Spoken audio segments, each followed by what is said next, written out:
নমস্কার। গল্প পড়ার সময় এখন। আজকে পড়ব রবীন্দ্রনাথ ঠাকুরের মানভঞ্জন। রমানাথ শীলের ত্রিতল অট্টালিকায় সর্বোচ্চ তলের ঘরে গোপীনাথ শীলের স্ত্রী গিরিবালা বাস করে। শয়নকক্ষের দক্ষিণ দ্বারের সম্মুখে ফুলের টবে গুটিকতক বেলফুল এবং গোলাপ ফুলের গাছ। ছাদটি উচ্চ প্রাচীর দিয়ে ঘেরা। বহির্বিশ্ব দেখিবার জন্য প্রাচীরের মাঝে মাঝে একটি করিয়া ইট ফাঁক দেওয়া আছে। শোবার ঘরে নানা বেশ এবং বিবেশ বিশিষ্ট বিলাতি নারী মূর্তির বাঁধানো এনগ্রেভিং টাঙানো রহিয়াছে, কিন্তু প্রবেশদ্বারের সম্মুখবর্তী বৃহৎ আয়নার উপরে ষোড়শী গৃহস্বামিনীর যে প্রতিবিম্বটি পড়ে, তাহা দেয়ালের কোনো ছবি অপেক্ষা সৌন্দর্যে ন্যূন নহে। গিরিবালার সৌন্দর্য অকস্মাৎ আলোকরশ্মির ন্যায়, বিস্ময়ের ন্যায়, নিদ্রাভঙ্গে চেতনার ন্যায় একেবারে চকিতে আসিয়া আঘাত করে এবং এক আঘাতে অভিভূত করিয়া দিতে পারে।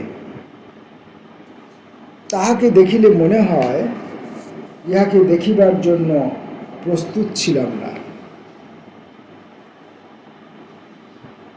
চারিদিকে এবং চিরকাল যেরূপ দেখিয়া আসিতেছে, এ একেবারে হঠাৎ তাহা হইতে অনেক স্বতন্ত্র। গিরিবালাও আপন লাবণ্যোচ্ছ্বাসে আপনি আদ্যপান্ত তরঙ্গিত হইয়া উঠিয়াছে।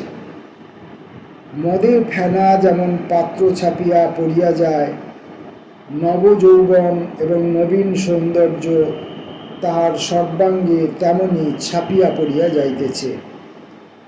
তাহার বসনে ভূষণে গমনে, তাহার বাহুর বিক্ষেপে, তাহার গ্রীবার ভঙ্গিতে, তাহার চঞ্চল চরণের উদ্দাম ছন্দে, নূপুরনিক্কণে, কঙ্কণের কিঙ্কিণীতে, তরল হাস্যে, ক্ষিপ্র ভাষায়, উজ্জ্বল কটাক্ষে একেবারে উচ্ছৃঙ্খলভাবে উদ্বেলিত হইয়া উঠিতেছে। আপন সর্বাঙ্গের এই উচ্ছ্বলিত মদের রসে গিরিবালার একটা নেশা লাগিয়াছে। প্রায় দেখা যাইত একখানি কোমল রঙিন বস্ত্রে আপনার পরিপূর্ণ দেহখানি জড়াইয়া সে ছাদের উপরে অকারণে চঞ্চল হইয়া বেড়াইতেছে, যেন মনের ভিতরকার কোনো এক অশ্রুত অব্যক্ত সঙ্গীতের তালে তালে তাহার অঙ্গ প্রত্যঙ্গ নৃত্য করিতে চাহিতেছে। আপনার অঙ্গকে নানা ভঙ্গিতে উৎক্ষিপ্ত বিক্ষিপ্ত প্রক্ষিপ্ত করিয়া তাহার যেন বিশেষ কি এক আনন্দ আছে। সে যেন আপন সৌন্দর্যের নানা দিকে নানা ঢেউ তুলিয়া দিয়া সর্বাঙ্গের উত্তপ্ত রক্তস্রোতে অপূর্ব পুলক সহকারে বিচিত্র আঘাত প্রতিঘাত অনুভব করিতে থাকে। সে হঠাৎ গাছ হইতে পাতা ছিঁড়িয়া দক্ষিণ বাহু আকাশে তুলিয়া সেটা বাতাসে উড়াইয়া দেয়। অমনি তাহার বালা বাজিয়া উঠে, তাহার অঞ্চল বিশ্বস্ত হইয়া পড়ে। তার সুললিত বাহুর ভঙ্গিটি পিঞ্জর মুক্ত অদৃশ্য পাখির মতো অনন্ত আকাশে মেঘরাজ্যের অভিমুখে উড়িয়া চলিয়া যায়। হঠাৎ সে টব হইতে একটি মাটির ঢেলা তুলিয়া অকারণে ছুঁড়িয়া ফেলিয়া দেয়। চরণাঙ্গুলির উপর ভর দিয়া উচ্চ হইয়া দাঁড়াইয়া প্রাচীরের ছিদ্র দিয়া বৃহৎ বহির্জগৎটা একবার চট করিয়া দেখিয়া লয়, আবার ঘুরিয়া আঁচল ঘুরাইয়া চলিয়া আসে। আঁচলের চাবির গোছা ঝিনঝিন করিয়া বাজিয়া ওঠে। হয়তো আয়নার সম্মুখে গিয়া খোপা খুলিয়া ফেলিয়া অসময়ে চুল বাঁধিতে বসে। চুল বাঁধিবার দড়ি দিয়া কেশমূল বেষ্টন করিয়া সেই দড়ি কুন্দদন্ত পংক্তিতে দংশন করিয়া ধরে, দুই বাহু ঊর্ধ্বে তুলিয়া মস্তকের পশ্চাতে বেণীগুলিকে দৃঢ় আকর্ষণে কুণ্ডলায়িত করে, চুল বাঁধা শেষ করিয়া হাতের সমস্ত কাজ ফুরাইয়া যায়। তখন সে আলস্য ভরে কোমল বিছানার উপরে আপনাকে পত্রান্তরালচ্যুত একটি জ্যোৎস্না লেখার মতো বিস্তীর্ণ করিয়া দেয়। তাহার সন্তানাদি নাই, ধনী গৃহে তাহার কোনো কাজকর্মও নাই। সে কেবল নির্জনে প্রতিদিন আপনার মধ্যে আপনি সঞ্চিত হইয়া শেষকালে আপনাকে আর ধারণ করিয়া রাখিতে পারিতেছে না। স্বামী আছে, কিন্তু স্বামী তাহার আয়ত্তের মধ্যে নেই। গিরিবালা বাল্যকাল হইতে যৌবনে এমন পূর্ণ বিকশিত হইয়া উঠিয়াও কেমন করিয়া তাহার স্বামীর চক্ষু এড়াইয়া গেছে। বরঞ্চ বাল্যকালে সে তাহার স্বামীর আদর পাইয়াছিল। স্বামী তখন স্কুল পালাইয়া তাহার সুপ্ত অভিভাবকদিগকে বঞ্চনা করিয়া নির্জন মধ্যাহ্নে তাহার বালিকা স্ত্রীর সহিত প্রণয়ালাপ করিতে আসিত। এক বাড়িতে থাকিয়াও শৌখিন চিঠির কাগজে স্ত্রীর সহিত চিঠিপত্র লেখালেখি করিত। স্কুলের বিশেষ বন্ধুদিগকে সেই সমস্ত চিঠি দেখাইয়া গর্ব অনুভব করিত। তুচ্ছ এবং কল্পিত কারণে স্ত্রীর সহিত মান অভিমানেও অসদ্ভাব ছিল না। এমন সময়ে বাপের মৃত্যুতে গোপীনাথ স্বয়ং বাড়ির কর্তা হইয়া উঠিল। কাঁচা কাঠের তক্তায় শীঘ্র পোকা ধরে। কাঁচা বয়সে গোপীনাথ যখন স্বাধীন হইয়া উঠিল, তখন অনেকগুলি জীবজন্তু তাহার স্কন্ধে বাসা বাঁধিল। তখন ক্রমে অন্তঃপুরে তাহার গতিবিধি হ্রাস হইয়া অন্যত্র প্রসারিত হইতে লাগিল। দলপতিত্বের একটা উত্তেজনা আছে। মানুষের কাছে মানুষের নেশাটা অত্যন্ত বেশি। অসংখ্য মনুষ্য জীবন এবং সুবিস্তীর্ণ ইতিহাসের উপর আপন প্রভাব বিস্তার করিবার প্রতি নেপোলিয়নের যে একটা প্রবল আকর্ষণ ছিল, একটি ছোট বৈঠকখানার ছোট কর্তাটিরও নিজের ক্ষুদ্র দলের নেশা অল্পতর পরিমাণে সেই একই জাতীয়। সামান্য ইয়ার্কি বন্ধনে আপনার চারিদিকে একটা লক্ষ্মী ছাড়া ইয়ার মণ্ডলী সৃজন করিয়া তুলিলে তাহাদের ওপর আধিপত্য এবং তাহাদের নিকট হইতে বাহবা লাভ করা একটা প্রকাণ্ড উত্তেজনার কারণ হইয়া দাঁড়ায়। সেজন্য অনেক লোক বিষয়নাশ, ঋণ, কলঙ্ক সমস্তই স্বীকার করিতে প্রস্তুত হয়। গোপীনাথ তাহার ইয়ার সম্প্রদায়ের অধ্যক্ষ হইয়া ভারী মাতিয়া উঠিল। সে প্রতিদিন ইয়ার্কির নব নব কীর্তি, নব নব গৌরব লাভ করিতে লাগিল। তাহার দলের লোক বলিতে লাগিল, শ্যালকবর্গের মধ্যে ইয়ার্কিতে অদ্বিতীয় খ্যাতি লাভ করিল গোপীনাথ। সেই গর্বে, সেই উত্তেজনায় অন্যান্য সমস্ত সুখ দুঃখ কর্তব্যের প্রতি অন্ধ হইয়া হতভাগ্য ব্যক্তিটি রাত্রিদিন আবর্তের মতো পাক খাইয়া খাইয়া বেড়াইতে লাগিল।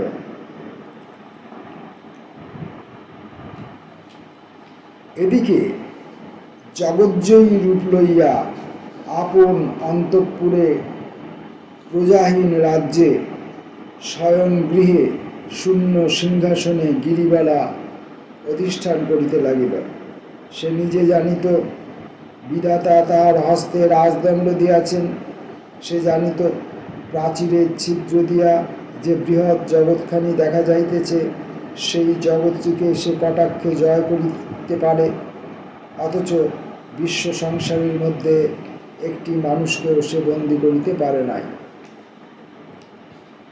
গিরিবালার একটি সুরসিকা দাসী আছে, তাহার নাম সুধ, অর্থাৎ সুধামুখী।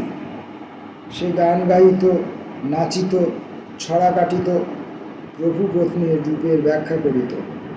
এবং অরসিকের হস্তে এমন রূপ নিষ্ফল হইল বলিয়া আক্ষেপ করিত। গিরিবালার যখন তখন এই সুযোগে না হলে চলিত না। উল্টাইয়া পাল্টাইয়া সে নিজের মুখের শ্রী, দেহের গঠন, বর্ণের উজ্জ্বলতা সম্বন্ধে বিস্তৃত সমালোচনা শুনিত। মাঝে মাঝে তাহার প্রতিবাদ করিত এবং পরম পুলকিত চিত্তে সুধোকে মিথ্যাবাদিনী চটুভাষিনী বলিয়া গঞ্জনা করিতে ছাড়িত না। শুধু তখন শত শত শপথ সহকারে নিজের মতের অকৃত্রিমতা প্রমাণ করিতে বসিত। গিরিবালার পক্ষে তা বিশ্বাস করা নিতান্ত কঠিন হইত না। শুধু গিরিবালাকে গান শুনাইত। দাসখত দিলাম লিখে শ্রীচরণে, এই গানের মধ্যে গিরিবালা নিজের অলক্তাঙ্কিত আনন্দ সুন্দর চরণ পল্লবের স্তব শুনিতে পাইত এবং একটি পদলুণ্ঠিত দাসের ছবি তাহার কল্পনায় উদিত হইত।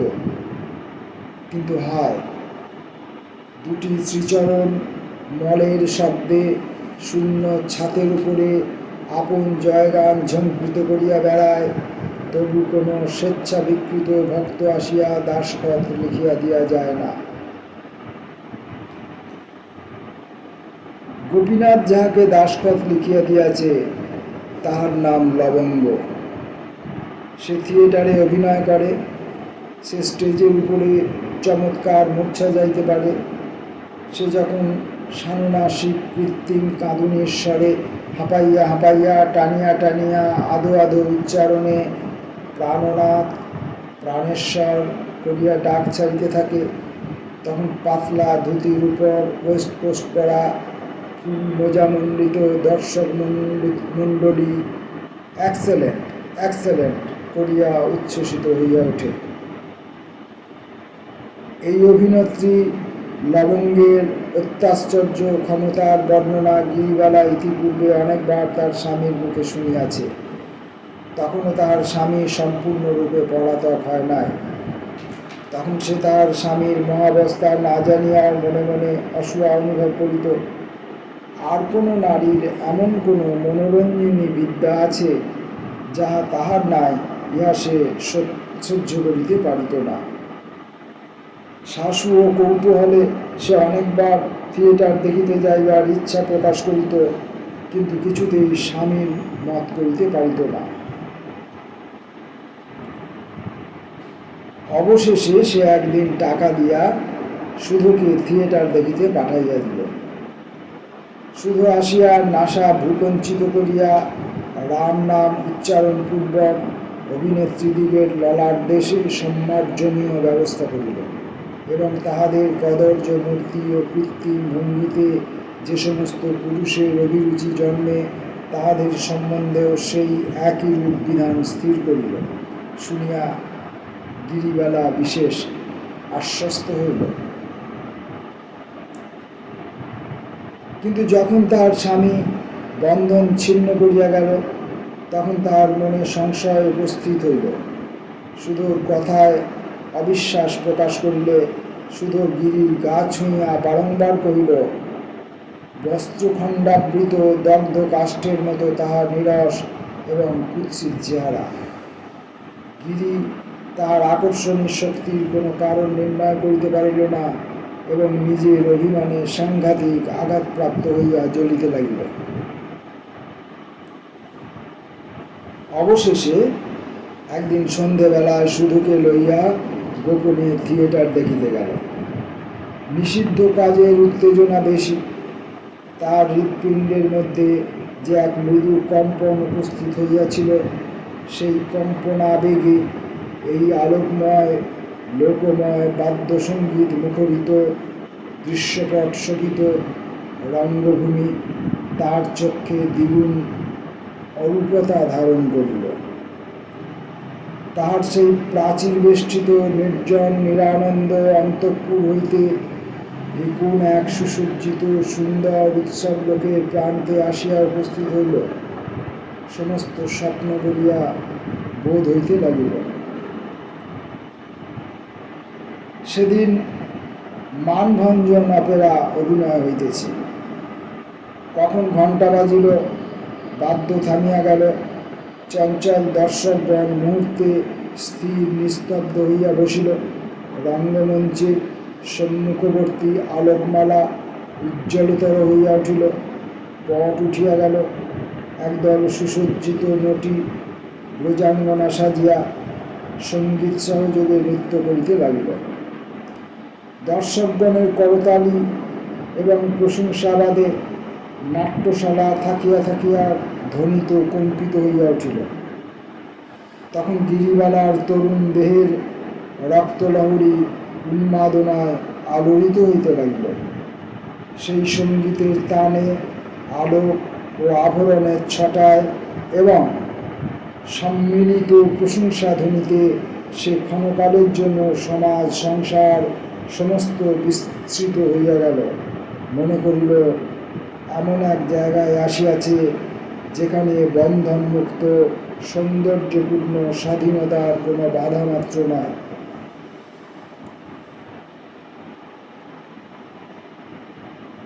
শুধু মাঝে মাঝে আসিয়া ভীত স্বরে কানে কানে বলে, বউ ঠাকুরুন, এই বেলা বাড়ি ফিরিয়া চলো, দাদাবাবু জানতে পারিলে রক্ষা থাকিবে না।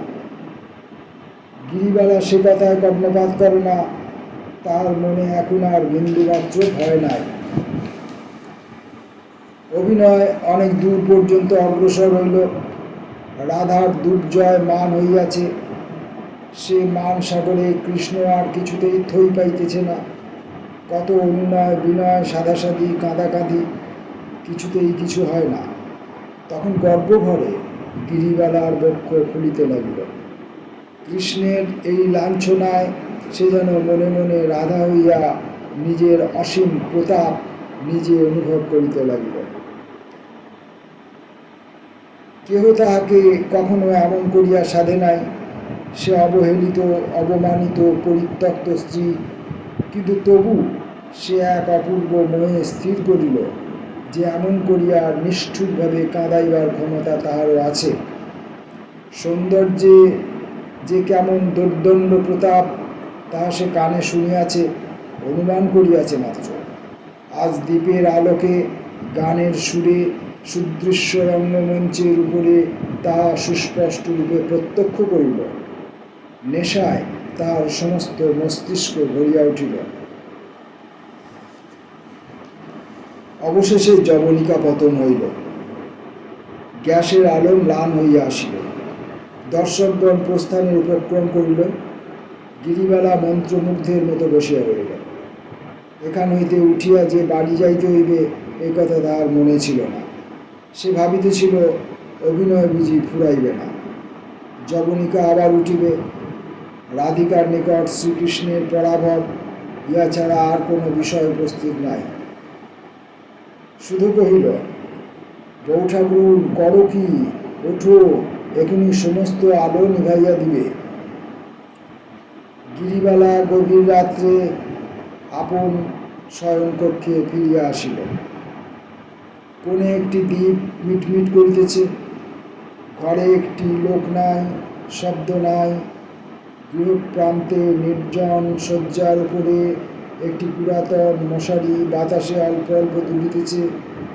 তার প্রতিদিনের জগৎ অত্যন্ত বিশ্রী, বিরস এবং তুচ্ছ বলিয়া ঠেকিতে লাগিল।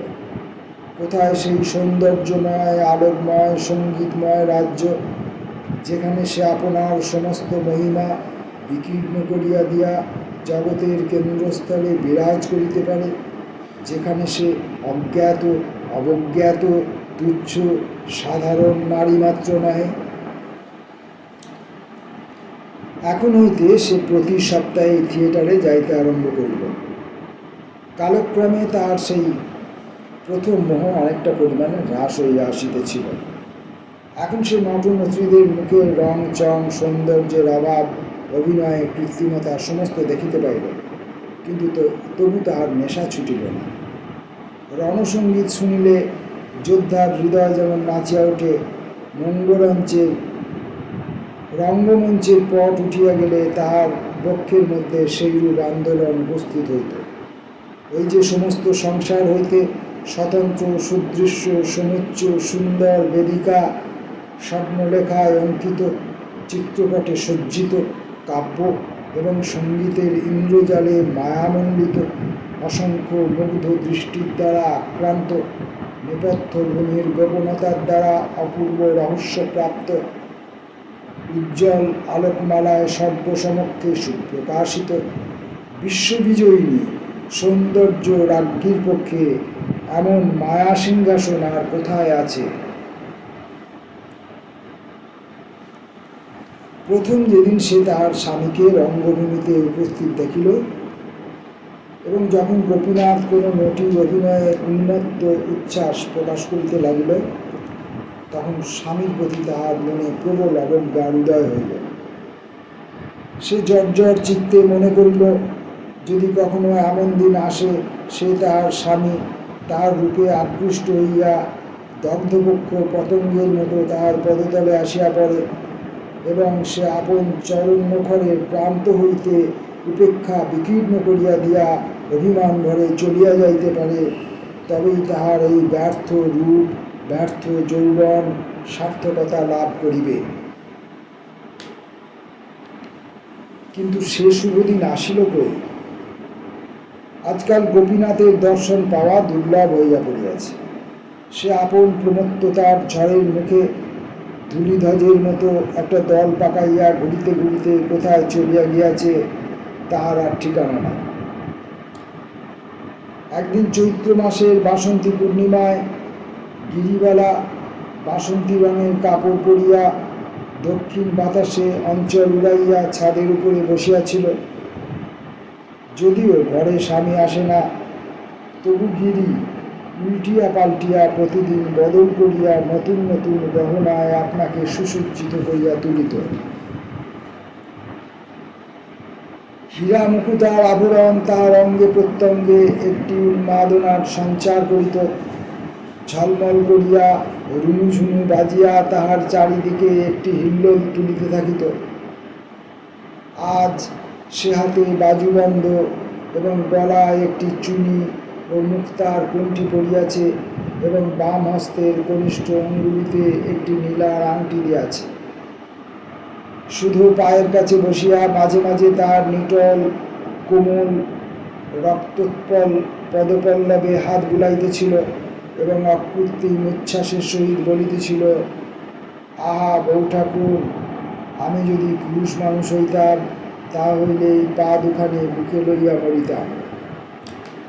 গিরিবালা সগর্বে হাসিয়া উত্তর দিতেছিল, বোধ করি বুকে না লইয়া মরিতে হইত, তখন কি আর এমন করিয়া পা ছাড়াইয়া দিতাম? আর বকিস নে, তুই সেই গানটা গা। শুধু সেই জ্যোৎস্না প্লাবিত নির্জন ছাদের উপর গাইতে লাগিল, দাসখত দিলেন লিখে শ্রীচরণে, থাকলে সাক্ষী থাকুক বৃন্দাবনে। তখন রাত্রি 10টা। বাড়ির আর সকলে আহারাদি সমাধা করিয়া ঘুমাইতে গিয়াছে। এমন সময় আতর মাখিয়া উড়ানি উড়াইয়া হঠাৎ গোপীনাথ আসিয়া উপস্থিত হইল। শুধু অনেকখানি জিভ কাটিয়া 7 হাত ঘোমটা টানিয়া ঊর্ধ্বশ্বাসে পলায়ন করিল। গিরিবালা ভাবিল তাহার দিন আসিয়াছে। সে মুখ তুলিয়া চাহিল না। সে রাধিকার মতো গুরুমান ভরে অটল হইয়া বসিয়া রহিল, কিন্তু দৃশ্যপট উঠিল না। শিখিপুচ্ছ চূড়া পায়ের কাছে লুটাইল না। কেহ রাগিণীতে গাহিয়া উঠিল না, কেন পূর্ণিমা আধার কর লুকায়ে বদন শশী। সঙ্গীতহীন নিরস কণ্ঠে গোপীনাথ বলিল, একবার চাবিটা দাও দেখি। এমন জ্যোৎস্নায়, এমন বসন্তে, এতদিনের বিচ্ছেদের পরে এই কি প্রথম সম্ভাষণ? কাব্যে, নাটকে, উপন্যাসে যাহা লেখে তাহার আগাগোড়াই মিথ্যা কথা। অভিনয় মঞ্চে প্রণয়ী গান গাহিয়া পায়ে আসিয়া লুটাইয়া পড়ে এবং তাহাই দেখিয়া যে দর্শকের চিত্ত বিগলিত হইয়া যায়, সেই লোকটি বসন্ত নিশীতে গৃহচ্ছাদে আসিয়া আপন অনুপমা যুবতী স্ত্রীকে বলে, ওগো একবার চাবিটা দাও দেখি। তাহাতে না আছে রাগিনী, না আছে প্রীতি, তাহাতে কোনো মোহ নাই, মাধুর্য নাই, তা অত্যন্ত অকিঞ্চিৎকর।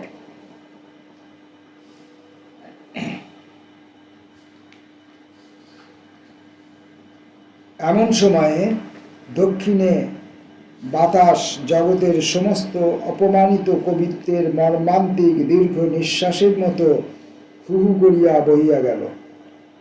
টব ভরা ফুটন্ত বেলফুলের গন্ধ ছাদময় ছড়াইয়া দিয়া গেল। গিরিবালার চূর্ণ অলক চোখে মুখে আসিয়া পড়িল এবং তাহার বাসন্তী রঙের সুগন্ধি আঁচল অধীরভাবে যেখানে সেখানে উড়িতে লাগিল। গিরিবালা সমস্ত মান বিসর্জন দিয়া উঠিয়া পড়িল। স্বামীর হাত ধরিয়া বলিল, চাবি দিব এখন, তুমি ঘরে চলো। আজ সে কাঁদিবে, কাঁদাইবে, তার সমস্ত নির্জন কল্পনাকে সার্থক করিবে, তার সমস্ত ব্রহ্মাস্ত্র বাহির করিয়া বিজয়ী হইবে, ইহা সে দৃঢ় সংকল্প করিয়াছে।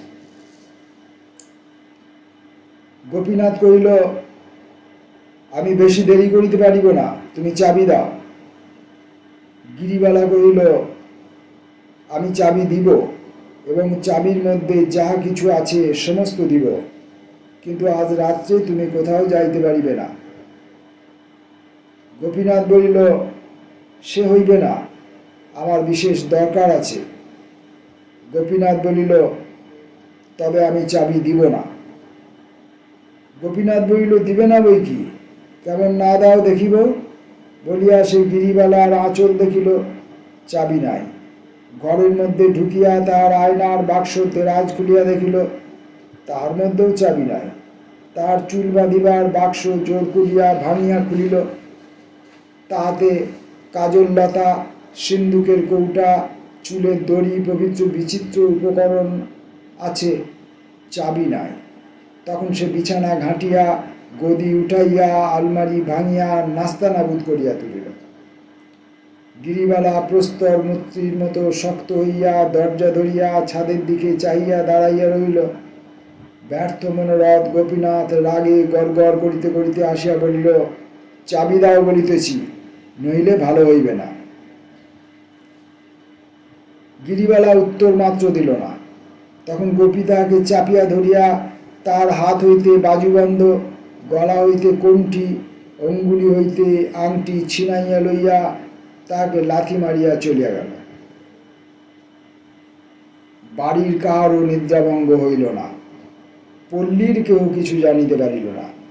জ্যোৎস্না রাত্রি তেমনি নিস্তব্ধ হইয়া রহিল, সর্বত্র যেন অখণ্ড শান্তি বিরাজ করিতেছে। কিন্তু অন্তরের চিৎকার ধ্বনি যদি বাইরে শোনা যাইত, তবে সেই চৈত্র মাসের সুখ সুপ্ত জ্যোৎস্না নিশীথিনী অকস্মাৎ তীব্রতম আর্তস্বরে দীর্ণ বিদীর্ণ হইয়া যাইত। এমন সম্পূর্ণ নিঃশব্দে এমন হৃদয় বিদারণ ব্যাপার ঘটিয়া থাকে। অথচ সে রাত্রিও কাটিয়া গেল। এমন পরাভব, এত অপমান গিরিবালা সুধোর কাছেও বলিতে পারিল না। মনে করিল, আত্মহত্যা করিয়া এই অতুল রূপ যৌবন নিজের হাতে খণ্ড খণ্ড করিয়া ভাঙিয়া ফেলিয়া সে আপন অনাদরের প্রতিশোধ লইবে। কিন্তু তখনই মনে পড়িল, তাহাকে কারও কিছু আসিবে যাইবে না। পৃথিবীর যে কতখানি ক্ষতি হইবে তাহা কেহ অনুভবও করিবে না। জীবনেও কোনো সুখ নাই, মৃত্যুতেও কোনো সান্ত্বনা নাই। গিরিবালা বলিল, আমি বাপের বাড়ি চলিলাম। তাহার বাপের বাড়ি কলিকাতা হইতে দূরে। সকলেই নিষেধ করিল, কিন্তু বাড়ির কর্ত্রী নিষেধ শুনিল না, কাহাকেও সঙ্গে লইল না। এদিকে গোপীনাথও সদল বলে নৌকা বিহারে কতদিনের জন্য কোথায় চলিয়া গিয়াছে কেহ জানে না। গান্ধর্ব থিয়েটারে গোপীনাথ প্রায় প্রত্যেক অভিনয়ে উপস্থিত থাকিত। সেখানে মনোরমা নাটকে লবঙ্গ মনোরমা সাজিত এবং গোপীনাথ সদলে সম্মুখের সারে বসিয়া তাহাকে উচ্চ ঈশ্বরে বাহবা দিত এবং স্টেজের উপরে তোড়া ছুড়িয়া ফেলিত। মাঝে মাঝে এক একদিন গোলমাল করিয়া দর্শকদের অত্যন্ত বিরক্তিভাজন হইত, তথাপি রঙ্গভূমির অধ্যক্ষগণ তাহাকে কখনো নিষেধ করিতে সাহস করে নাই। অবশেষে একদিন গোপীনাথ কিঞ্চিৎ মত্তাবস্থায় গ্রিনরুমের মধ্যে প্রবেশ করিয়া ভারী গোল বাঁধাইয়া দিল। কি এক সামান্য কাল্পনিক কারণে সে আপনাকে অপমানিত জ্ঞান করিয়া কোনো নটিকে গুরুতর প্রহার করিল।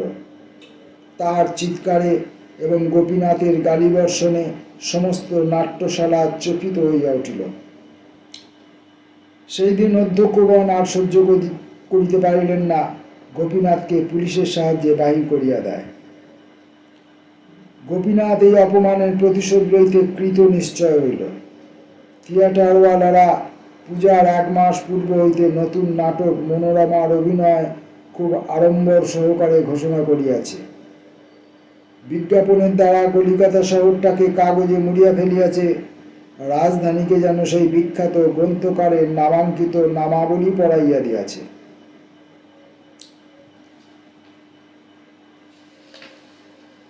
এমন সময় গোপীনাথ তাহাদের প্রধান অভিনেত্রী লবঙ্গকে লইয়া বোটে চড়িয়া কোথায় অন্তর্ধান হইল, তার আর সন্ধান পাওয়া গেল না। থিয়েটারওয়ালারা হঠাৎ অকুল পাথরে পড়িয়া গেল। কিছুদিন লবঙ্গের জন্য অপেক্ষা করিয়া অবশেষে এক নতুন অভিনেত্রীকে মনোরমার অংশ অভ্যেস করাইয়া লইল। তাহাতে তাহাদের অভিনয়ের সময় পিছাইয়া গেল, কিন্তু বিশেষ ক্ষতি হইল না। অভিনয়স্থলে দর্শক আর ধরে না, শত শত লোক দ্বার হইতে ফিরিয়া যায়, কাগজেও প্রশংসার সীমা নাই। সে প্রশংসা দূর দেশে গোপীনাথের কানে গেল, সে আর থাকিতে পারিল না। বিদ্বেষে এবং কৌতূহলে পূর্ণ হইয়া সে অভিনয় দেখিতে আসিল। প্রথম পট উৎক্ষেপে অভিনয়ের আরম্ভ ভাগে মনোরমা দিনহীন বেশে দাসীর মতো তাহার শ্বশুর বাড়িতে থাকে। প্রচ্ছন্ন বিনম্র সংকুচিতভাবে সে আপনার কাজকর্ম করে। তার মুখে কথা নাই এবং তার মুখ ভালো করিয়া দেখাই যায় না। অভিনয়ের শেষাংশে মনোরমাকে পিতৃগৃহে পাঠাইয়া তাহার স্বামী অর্থলোভে কোনো এক লক্ষপতির একমাত্র কন্যাকে বিবাহ করিতে উদ্যত হইয়াছে। বিবাহের পরে বাসর ঘরে যখন স্বামী নিরীক্ষণ করিয়া দেখিল, তখন দেখিতে পাইল এও সেই মনোরমা, কেবল সেই দাসী বেশ নাই, আজ সে রাজকন্যা সাজিয়াছে। তার নিরূপম সৌন্দর্য আভরণে ঐশ্বর্যে মণ্ডিত হইয়া 10 দিকে বিকীর্ণ হইয়া পড়িতেছে। শিশুকালে মনোরমা তাহার ধনী পিতৃগৃহ হইতে অপহৃত হইয়া দরিদ্রের গৃহে পালিত হইয়াছে। বহুকাল পরে সম্প্রতি তাহার পিতা সেই সন্ধান পাইয়া কন্যাকে ঘরে আনাইয়া তাহার স্বামীর সহিত পুনরায় নতুন সমারোহে বিবাহ দিয়াছে। তাহার পরে বাসর ঘরে মানভঞ্জনের পালা আরম্ভ হইল।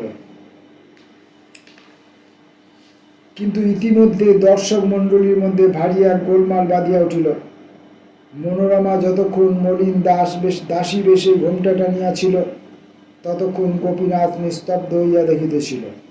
কিন্তু যখন সে আবরণে ঝলমল করিয়া রক্তাম্বরা পড়িয়া মাথার ঘোমটা ঘুচাইয়া রূপের তরঙ্গ তুলিয়া বাসর ঘরে দাঁড়াইল এবং এক অনির্বচনীয় গর্বে গৌরবে গ্রীবা বঙ্কিত করিয়া সমস্ত দর্শক মণ্ডলীর প্রতি এবং বিশেষ করিয়া সম্মুখবর্তী গোপীনাথের প্রতি চকিত বিদ্যুতের ন্যায় অবজ্ঞা বজ্রপূর্ণ তীক্ষ্ণ কটাক্ষ নিক্ষেপ করিল, যখন সমস্ত দর্শক মণ্ডলীর চিত্ত উদ্বেলিত হইয়া প্রশংসার করতালিতে নাট্যস্থলী সুদীর্ঘকাল কম্পান্বিত করিয়া তুলিতে লাগিল, তখন গোপীনাথ সহসা উঠিয়া দাঁড়াইয়া গিরিবালা গিরিবালা করিয়া চিৎকার করিয়া উঠিল। ছুটিয়া স্টেজের উপরে লাফ দিয়া উঠিবার চেষ্টা করিল। বাদকগণ তাহাকে ধরিয়া ফেলিল। এই অকস্মাৎ রসভঙ্গে মর্মান্তিক ক্ষুব্ধ হইয়া দর্শকগণ ইংরেজিতে বাংলায় দূর করে দাও, বের করে দাও বলিয়া চিৎকার করিতে লাগিল। গোপীনাথ পাগলের মতো ভগ্ন কণ্ঠে চিৎকার করিতে লাগিল, আমি ওকে খুন করব, আমি ওকে খুন করব। পুলিশ আসিয়া গোপীনাথকে ধরিয়া টানিয়া বাহির করিয়া লইয়া গেল। সমস্ত কলিকাতা শহরের দর্শক দুই চক্ষু ভরিয়া গিরিবালার অভিনয় দেখিতে লাগিল। কেবল গোপীনাথ সেখানে স্থান পাইল না। রবীন্দ্রনাথ ঠাকুরের মানভঞ্জন গল্পটি রবীন্দ্রনাথ লিখেছিলেন বাংলার 1302 সালের বৈশাখ মাসে। নমস্কার।